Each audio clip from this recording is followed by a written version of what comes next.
What's up, guys? Teddy Cornwell here. Welcome to the Underdog Talk, the most underrated podcast in the world, according to our guys at Generation 9. And you know, there is just something about the underdog. But today, we have the grandfather on and an absolute beast on the Underdog Talk. But before we get into this interview, you guys know the deal. I have to give this man a proper Underdog Talk introduction. Hailing from Las Vegas, Nevada, today's guest is an American professional strongman competitor and world champion powerlifter. History channel's strongest man in history, and a man who believes age is just a number, and there is no such thing as excuses. Ladies and gentlemen, I am proud and honored to present the beast himself, the one, the only, Mr. Nick Best. What is up, sir? How you doing today? I'm doing good, Teddy. Wow, that's a little overwhelming, man. That was pretty good. It's like, wow, holy cow. I don't think I've ever been introduced like that, so thank you. That was pretty cool. Well, welcome to the Underdog Talk, and we bring the energy, but we also bring the guests. And ladies, again, ladies and gentlemen, we are speaking with one of the best to do it. And I said grandfather, I mean the youngest, the one and only Nick Best. Thanks. Thanks, Teddy. Now, Nick, real quick before we even get this interview, you posted a video a few days ago of you deadlifting 505 pounds, pounds for 16. Let me repeat that: 16 reps. I mean, Yeah, I was starting to get back to training.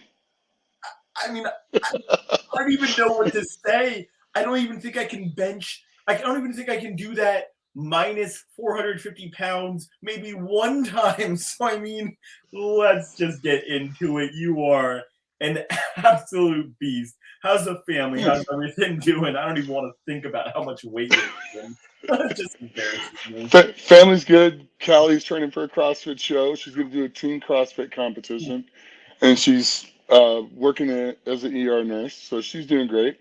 Jess is playing lacrosse, and just got back to school, and Dylan's about ready to go back to college and go in for his senior year in college, and life is great. He wants to be a doctor, so he's majoring in biology. So life is good. Life is good. It's about that time. I finally am done college, but I know it's August comes around. It's that time to go to college, go back. But speaking of going back, Nick, I want to go all the way back to 1996 when you competed in your first ever powerlifting competition, sir, in the world. You mean 85? 1995? 96 was the year I won nationals. 1985 is the first year I did a powerlifting meet. 1986, I won the Nevada State Championships. There we go. Nick Best is correct. When I was 17. There we go. It is so true. Numbers, Nick, as we get older, numbers. Well, I've been doing it a long time. But either way, point proven, he's been doing it a long time. So really, the ultimate question was, Nick, when did you first, fall in love with fitness, the gym, and powerlifting, and all that? When did you fall in love with that, Nick? 1984, actually. I was playing defensive tackle my sophomore year of high school, and I was only like 130 pounds. But I was fast and really aggressive, and my coaches liked the way I played. I just needed to be bigger, so they sent me to the weight room, and I met a buddy of mine named Anthony Bach, who is a year ahead of me, and he took me under his wing and started getting me into lifting and competing in powerlifting. And that's kind of how I got started. I don't even, just thinking of And I'm trying. still friends with Anthony today. I mean, we don't see each other as much as we'd like to because we're both busy, but, it's still today. We still talk. And just speaking of, I would not want to line up against you, sir. I think I wouldn't. I think I would be looking up at the ground. a lot of fellas lining up against you, but Yeah. obviously you had a hell of a career in powerlifting, obviously winning Thank you. the USAPL National Powerlifting Championships in the Hmm. 125 kilogram class. Now I'm going to get the date right, 1996 and 1997, as well as Yep. I have to keep on stacking this, the WDFPF World Powerlifting World. Championships in, there you go, 1996. Now, Yeah, we didn't have a Worlds in '97. why was that? Did you know that? I did not. Because they were trying to get into the IPF, Huh. and the WDF found out that we were supposed to have a meeting, and the USPF pulled out right at the last minute and messed up the vote. So we had to wait till the World Championships that year when the USPF got kicked out. So we lost our Worlds in '97 because of that. We sacrificed ours for everyone else. And then the IPF that was supposed to be pushing to get into the Olympics and do all those other things actually did nothing with it in the end anyway. So, you know, is what it is. It is what it is. I was gonna guess they didn't do much if they did do anything at all, but To move that forwards in the Olympics, yeah, they didn't no, they they didn't do didn't do what they said they were going to do. no. But what you said you did and would do in 2006, you Hmm. changed course and you became a strongman competing in the America's Strongest Man. So, Nick, I think the big question to you, sir, is why did you decide to change course from powerlifting to strongman? Well, you know, I did my last powerlifting meet in 2001, and the my wife at the time, different wife at the time, wasn't like a big fan of it. There wasn't a lot of reward to it, and she things just made it very difficult. So let's just say we didn't see eye to eye, and we didn't stay married very that much longer. But had a wonderful son named Dylan, and when he was 2, we went to a contest at UNLV that Mark Philippi was putting on. We were on the same national and world team in '96 for USA powerlifting, and I went and watched, and I watched Carl Gillingham and Grant Higa and Phil Fistner and John Anderson and watched them all compete. And I'm like, these are guys that I can lift right there with, and then they got paid at the end of that. And I was like, wow, that's kind of cool. Not only does this look fun, you actually get paid for this. And then my son turns and looks at me and goes, Dad, you're pretty strong. You should do this. It's cool. Well, from that point on, 2004, I did a contest at March Air Force Base. It was middle of the pack because I just didn't know what I was doing. Came back and won one in November of 2004 in Colorado to try to qualify to go to nationals. In 2005, I did Chad Coy's contest in Indiana and got second by 1 point. And the two of us that went first and second, we beat all the pros that were in the contest. But I just missed my pro card. And then, Chad's like a month later tells me to go to Utah and do Van Hatfield's contest to get more experience. And I go up there and I broke the NAS record in the deadlift. I deadlifted like 800 because the record was 755. It was Travis Ortmeyer's record. Um, Going against Travis Ortmeyer and Kevin Nee in the deadlift, and I won that event and ended up winning my pro card at that event. And then got into a custody battle with my son. Took 6 months to deal with that. Came back and started competing professionally as a professional strongman in 2006. Third contest, I go to America's Strongest Man. Then from place 6th, but Kevin Nee went to Metrics. He was out. He wasn't going to go to IFSA Worlds because Worlds had split at that time. He wasn't going to go to IFSA Worlds because of that. John Anderson blew out his knee doing the sumo wrestling event, and I think it was in Ukraine or Russia that year. And then Derek Poundstone hurts his back. So I end up going as the third competitor from the United States to IFSA Worlds. And first event, I break the world record in the farmer's walk. Who'd have thunk it? Yeah. So I made the finals and had a lot of fun. Iceland's amazing. Yes. Iceland's just incredible.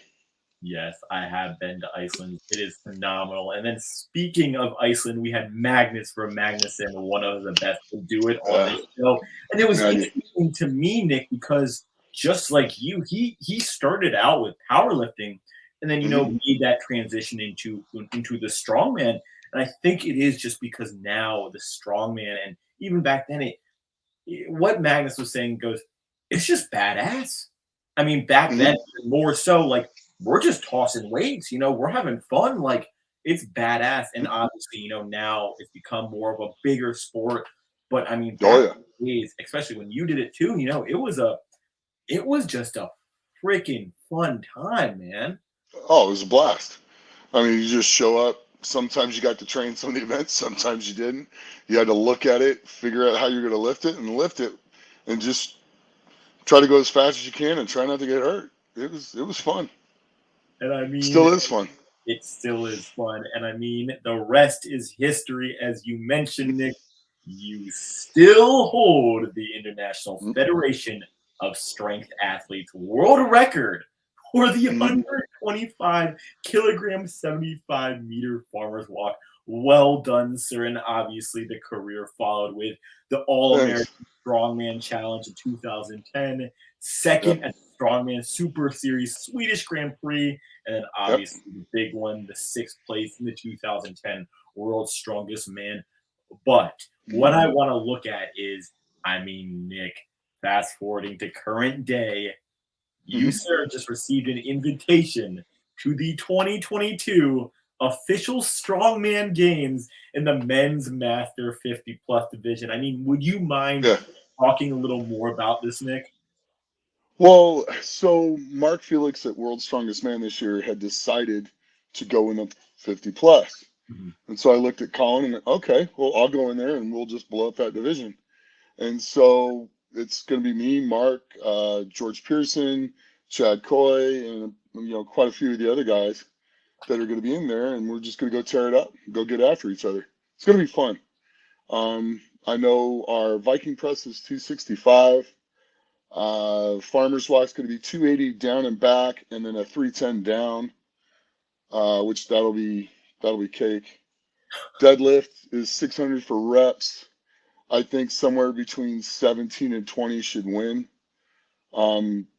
Because Felix is just an unbelievable deadlifter, and I've hit 17 with 600, so it's going to be pretty cool. And then sandbags, we got to clean and shoulder 5 sandbags as fast as we can. I think it's 200, 225, 250, 275, and 300. And mind you, we're all over 50. So then we're going to have if you make the finals, you have a car walk, which is going to be 700 pounds. And I think my goal is kind of shoot for 6 seconds because it's 50 feet. I want to basically run with that thing. And then we have a dumbbell medley. I think the dumbbells will be 120, 140, 160, 180. And then last will be stones. And I think the last stone's like 350. So, but it's a 6 stone run, so it's 6 stones. So should be fun. It'll be a fun day. It'll be a fast day. The weights are light enough for me, Mark, and a few of the other guys. It's gonna be a speed and technique thing. And I just find it so funny that yes, to you, sir, Nick, they are very light. I mean, I would probably need 3 or 4 of me to probably just pick up one of those weights. I mean, this is going to be definitely one of the best, competitions Well, that. we can get you in the gym and start getting you strong. It just takes time. All right, Nick, You I'm know. I'm, I'm slightly strong, but obviously this is going to be your fourth time competing in this contest. But I Oh yeah. also look at, what's the feeling like of going back to compete, obviously after your injury, and then Hmm. what's the training been like since that? Well, the training's been methodical. Yeah. You have to develop a plan, a recovery plan, a rehabilitation plan, and stick to it and be methodical. I've tried to get back, tried not to rush back, and as it feels better, I push it a little bit more. As it's sore or whatever, I give it more rest. But it's been a pretty methodical process, and it's really starting to pay the rewards back now. I'm starting to get a lot stronger. Masters competition I just did as a comeback one. I knew 2 events were going to be a little rough. I didn't really even train the sandbags that much, like maybe once before I went, because I was still nervous picking them up off the ground. And the axle clean and press, really, honestly, a month out, I hit it for a single, and then I got COVID 4 weeks out. Dropped 12 pounds, came back and did 2 sets of 2 with it. So I don't know. But it felt better the day of the competition. I got 3 reps, but I knew I wasn't going to do great with it. I wasn't trying to push it. I just wanted to get back in there. My main goal was to hit the squat, which I did 660 for 10 in a minute on the squats, and then deadlift I pulled 700 for 10 in a minute as well. So those 2 things went well. I won the yoke and then got 3rd in the farmers. So I mean, I can't complain. It went really. It was good. It was a good contest. I was very happy with it being my first competition back. Yes, trust the process. Love that bounce back, Nick. I found it so funny. When you said 660 for 10, I was just impressed with that. And then you added the 1 minute, and I just got even more impressed. I mean, you Thanks. are one of the best to do it. What I'm really Thank interested you. to ask you, Nick, is where do you see the sport of strongman going? Obviously, we've seen the new competitors come into play, but where do you see the sport itself going? I see the sport just moving ahead. The good thing is when I got into the pro level at 2006, the weights were not too far off the weights I'm doing in the master's class. And they climbed up and they jumped up so high so fast, and now they've kind of stabilized, and the promoters are starting to realize we're going to put in some events that are really hard, and some events they're starting not to beat up the athletes as much, and so they've taken it that way. The women are now going through that, where the women have improved so much, and the weights on the women are jumping so high right now. But they'll be done with that in probably like 2 or 3 years, where that'll stabilize. And then it'll just be good contests where they'll hit it right. They'll find out what the limits of people actually or are close to, and then you'll have that freak that just blows it all away, and then you'll have a few that won't do, that great, and everybody else will be somewhere in the middle. And that's kind of what you want for the contest anyway, so you don't destroy your athletes. Yeah, So, that's but I don't see a real limit to it. I think it's just going to keep getting more and more popular as things go on. I just left the Shaw Classic this weekend, all that. and that was one of the best contests I've ever been to in my life. And it was just amazing. The events were great. The athletes went through. Everybody was treated amazingly, and it was just a very well run contest. So I see that thing has gone from a garage to a big, like a warehouse, to Yeah. now an arena, and it sold out half the arena. Wow. Sold it out. So he increased the prize money from 100,000 to 150,000 from the live stream, and that's pretty amazing. So you could see that going up more and more in the future, because Brian's all about, giving it back to the athletes, and he doesn't want to go broke doing it, but he's not worried about making a killing at it. He wants to make the sport grow so big that 10, 15, 20 years from now, everybody's a household name, and everybody, once you become a pro, you don't really have to kill yourself. I mean, social media is offered. Yeah. It's way better for the athletes now with social media, because with sponsorships and Instagram and Facebook and YouTube and the followers, you can actually make a living to live off of while still competing. Where in the past I had to work 55 hours a week, for the beer companies, killing myself, and then train and then try to spend time with my family. So the quality of their lives will be better, and it'll make the competition better in the long run. And I think Nick, one of the first people I ever found out about be in the strongman besides you, obviously, was Brian Shaw. I mean, the Hmm. dude is a charismatic, just a full of energy. Seems just a Yeah, full on great dude. So I mean, man, I'll tell you this. He was working 16 to 17 hour days getting ready for this contest, like to put it together, and then training for it at the same time, and then still trying to spend time with his wife and kids, which, I mean, everything's at the compound. I mean, his gym's there, the warehouse for, Evolution Athletics and the supplement company, and everything's there.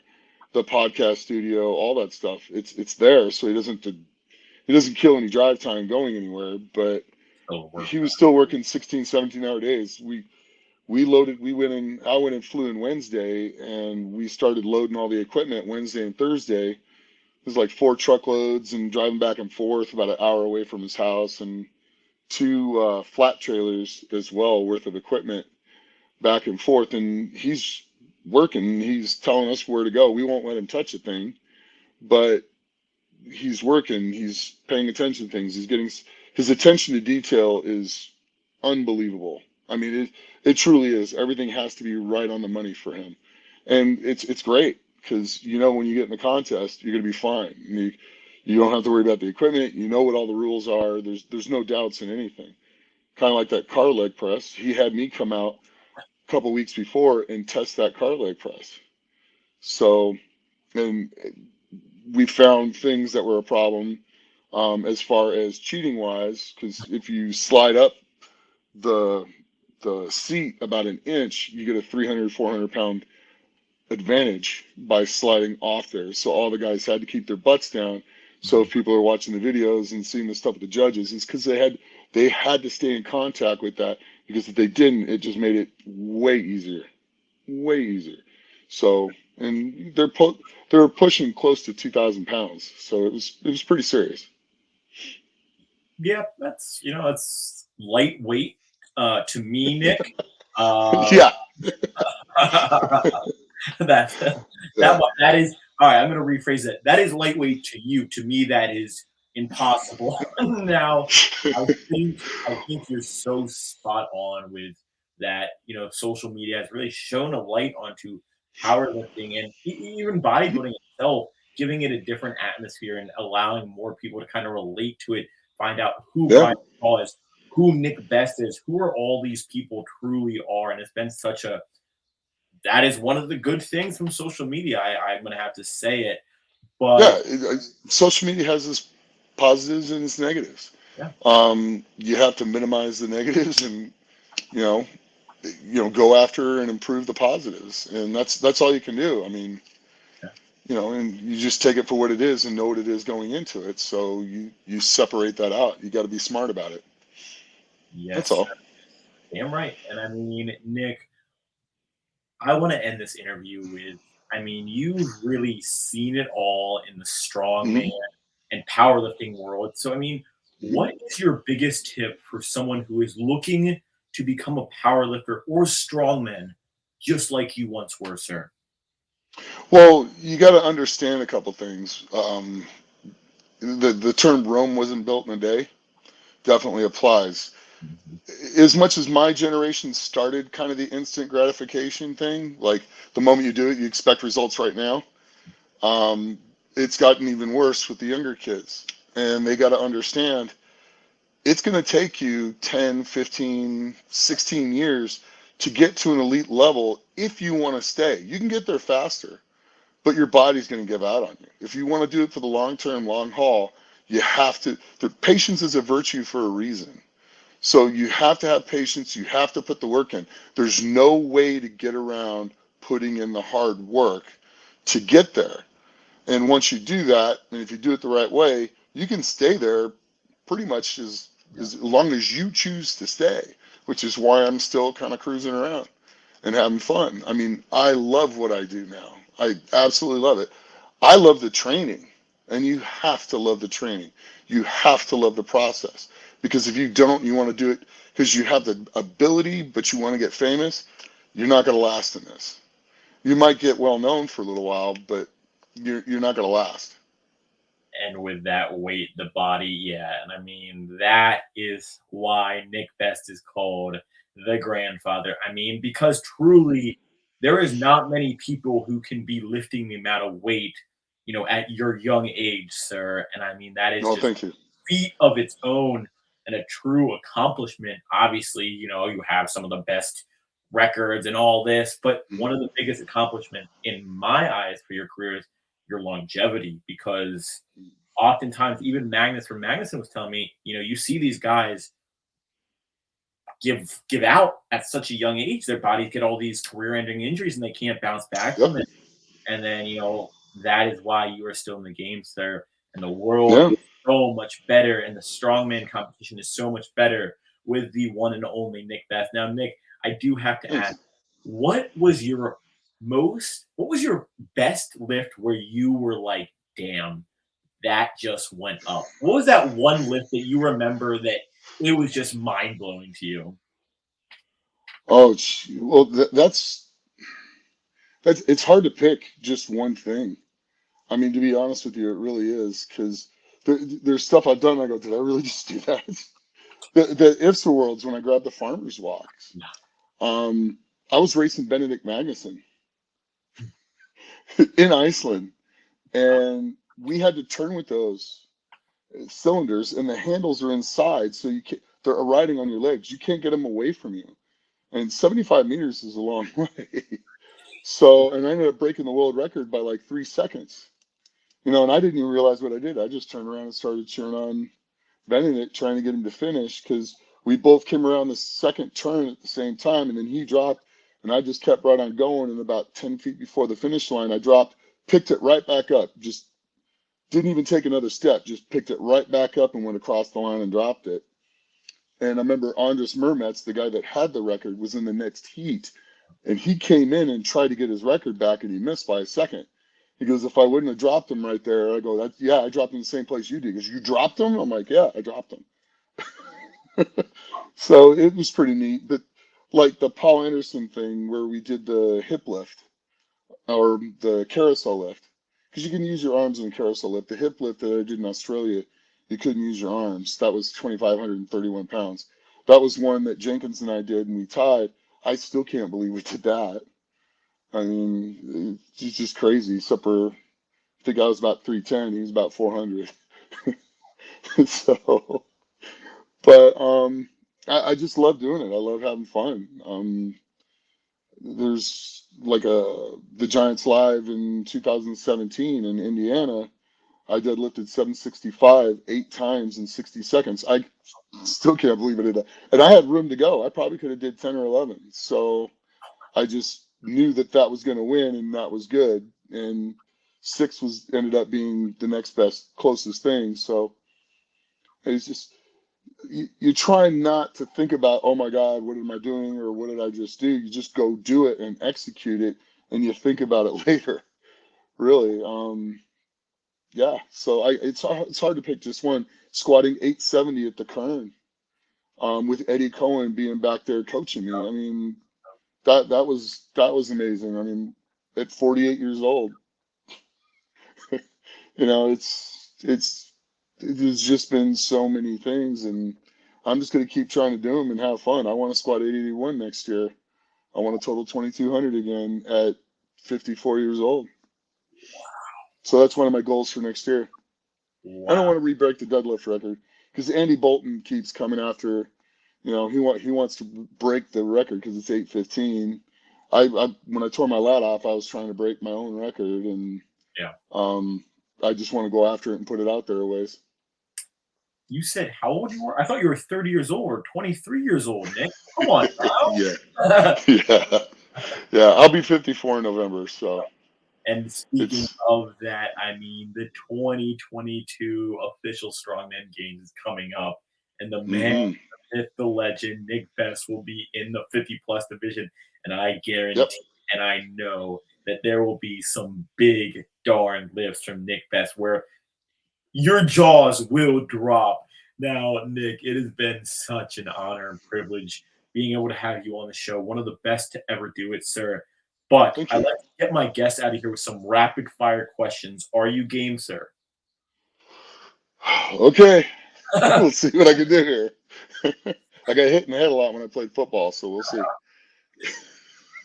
That's back when we used to lead with our head. I broke 2 helmets my senior year of college. Do you by any chance have those helmets? Those would be great memorabilia. I don't. I wish I did. So They gave me a helmet for conference defensive player of the week, but it wasn't the helmet that I had on. I wish I did. so cool. Just to hang up a broken helmet, that would be something else. Now, Nick, first question. Favorite cheat Okay. meal? Favorite cheat meal, lasagna. Ooh, carbs in there. Go to Mm. post-workout meal. Go-to post-workout meal, rice and beef. About a pound of beef and probably 2 cups of rice. I don't know if I heard you right. You said a pound of beef, right? Correct. All right, that's probably as Mhm. much as I eat in probably 2-3 days. But wow. I mean, I I eat guess about 3 pounds of beef a day, or either beef or buffalo.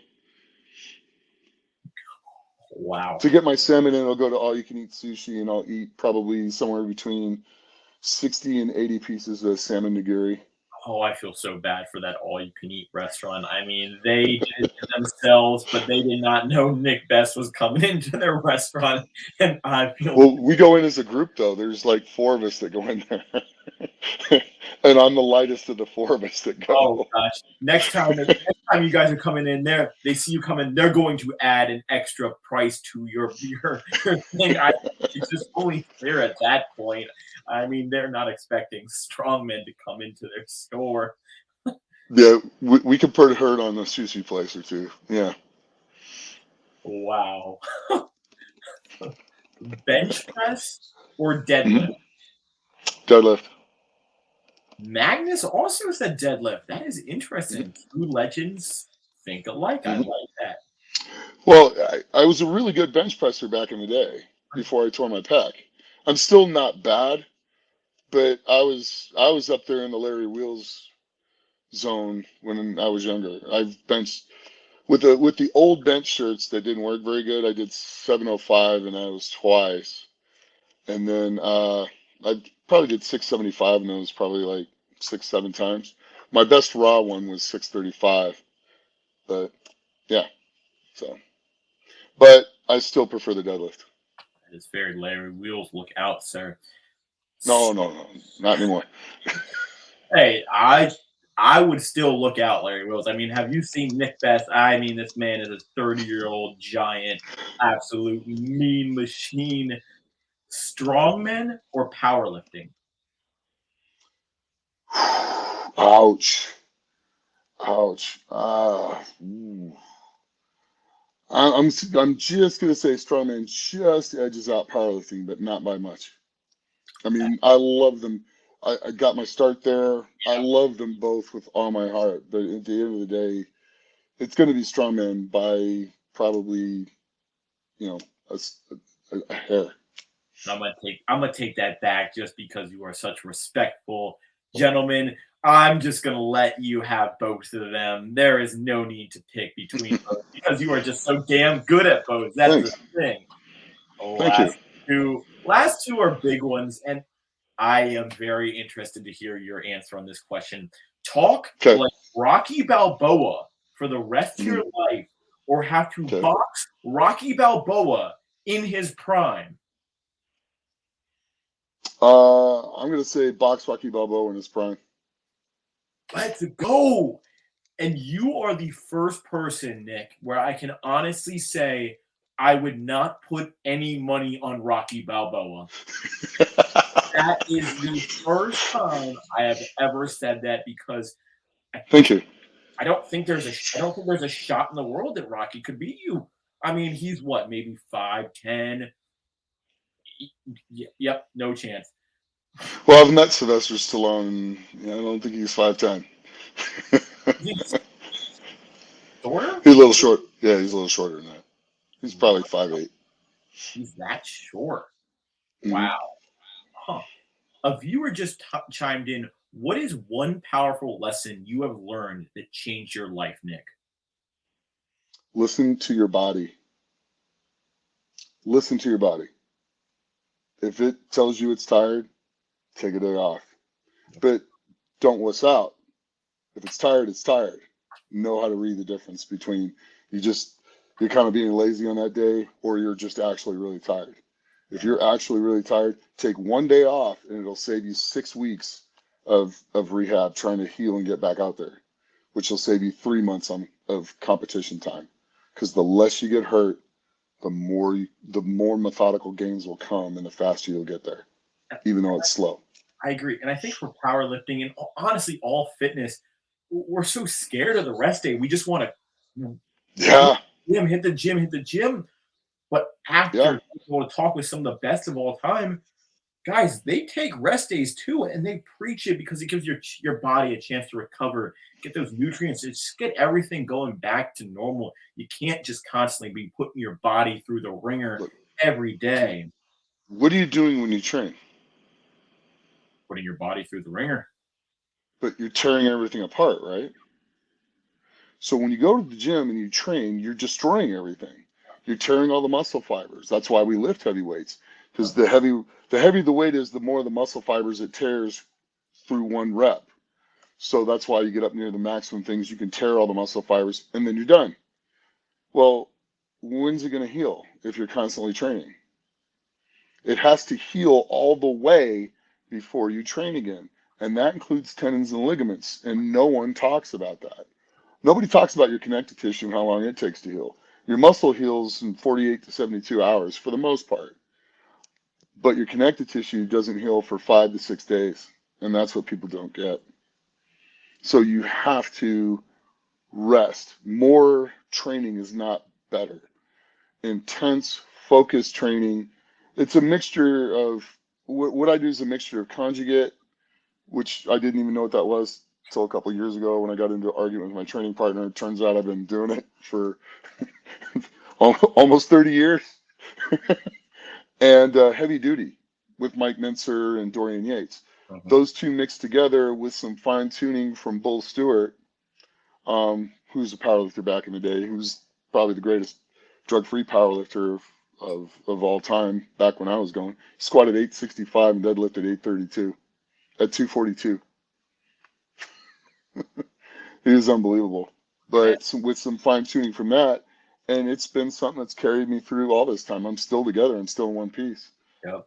But I also wrap my knees every time I squat. I won't wear sleeves to squat. I'll wrap my knees. That's why they're still going. But I wrap them. I don't have somebody else wrap them. I wrap them. So you can only get them so tight as well. Okay, go ahead. What's the next one? The next I one can talk. I can talk forever. I was listening because honestly, I had never heard of that training method, and seems like a damn good training method if you're using it. Well, if you think about it, heavy duties, 1 or 2 heavy sets Yeah. to failure, and you're done.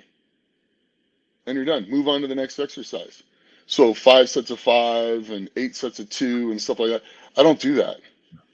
I don't even get close to that. I'll come up, I'll squat 5s up to about 500 pounds, and then it's 1, 1, 1, 1, 1. Yet when I need to do reps, I can still do reps. I've squatted 595 for 16. So, and I just did 660 for 10, so I can still get reps when I need them. Because if you get that strong, those weights feel so light, you can do them for that many reps. That's the whole goal. And I mean, speaking of that, you just did 505 for 16. So I think you can still get your reps in there. Train smart, not harder. Be smart. Trust the process. Take those days off when you're needed. Now, last one is a big one on the show. Nick. Oh boy. Pull-ups or chin-ups? Did you say pull-ups or chin-ups? Yes, I did. Pull-ups or chin-ups? So aren't they the same thing? No, so pull-ups is this way, chin-ups is this way. Okay. Pull-ups. Yes. Pull-ups. Yes. Pull-ups. That is the true test of strength. Obviously, with the chin-ups, you're getting a little bicep pump. But every guest that does pull-ups is absolutely huge. So that just makes sense that Nick says pull-ups. I mean, ladies and gentlemen, we are talking with the grandfather, one of the best to ever do it, the one and only Nick Best. Sir, it has been such an honor and privilege kicking it with you, sir. Pleasure's mine. Now, before we go, sir, the floor is yours. Where can we find your content? What's next for you? The floor is yours, sir. Okay. You can find my content on YouTube, Instagram, Facebook, and even TikTok at Nick Best Strongman. It's not real hard to find. It's Nick Best Strongman in all of them. I started a TikTok account about 2 months ago, so that's been kind of interesting. That leg press video got 1.1 million views. That was a trip. I just freaked me out. But you can catch me on all those platforms at Nick Best Strongman. What's next for me is Masters Worlds.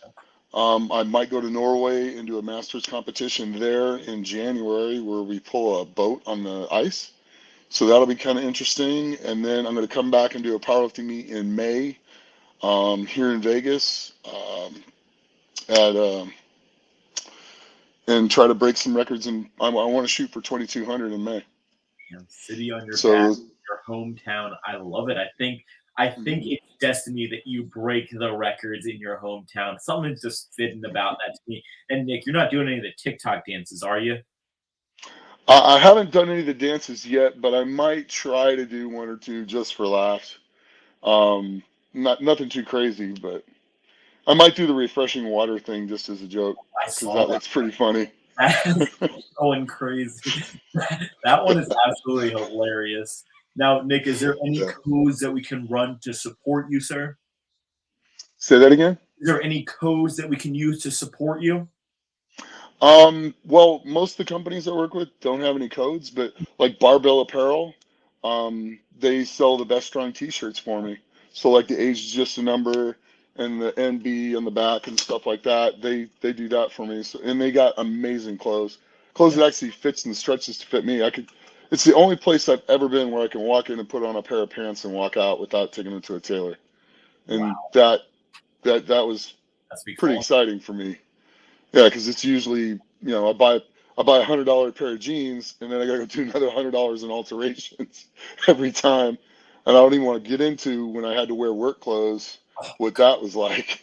Because I had like 6 pairs of work pants and 6 or 7 pairs of different shirts that all had to be custom made, and that gets expensive in a hurry. So to walk into a place, put stuff on, look great, and leave, you couldn't want anything more than Barbell Apparel. Dang right, Nick. I had the thought in my mind of me just wearing one of your shirts. And honestly, in my mind, I just feel like I would be lost in just another place. I mean, Underdog talk. All right, if I'm going to be honest, I wear an adult small, and there is times where I have been seen to wear a youth extra large. First person, gosh, first person to buy a Nick Best t-shirt, send me a DM, a screenshot of your purchase. I will send you a box full of goodies and one of the legendary guests that we've had on signature. Make it happen. Support the man himself. Age is just a number. It's all about that hard work that goes in, and Nick Best is the vision of that. Sir, it has been such an honor and privilege kicking it with you guys. Please go check out Nick's TikTok. Most importantly, follow him. And on his first video, comment, Nick, please do a TikTok dance, because that would just make the world the world. Oh man, just seeing Nick Best do that. Okay, well, I'm going to tell you what, Teddy. Just for you, I'm going to figure out a TikTok dance that I can actually do, and I'm going to do one for you. And I'm Oh, going to say, Teddy, this is for you. the Right in Underdog the post. will make sure that blows Yep. up. Nick, believe it or not, we had a 3.3 million video on TikTok. It's Right all on. about just connecting with the audience on TikTok. Yeah, And I'm beginning to see that. and they want it. It is what the people want. I mean, wow. Again, Nick Best, one of the best to ever do it, guys. Don't forget to like, subscribe, and comment. Until next time, one big dog and an underdog out.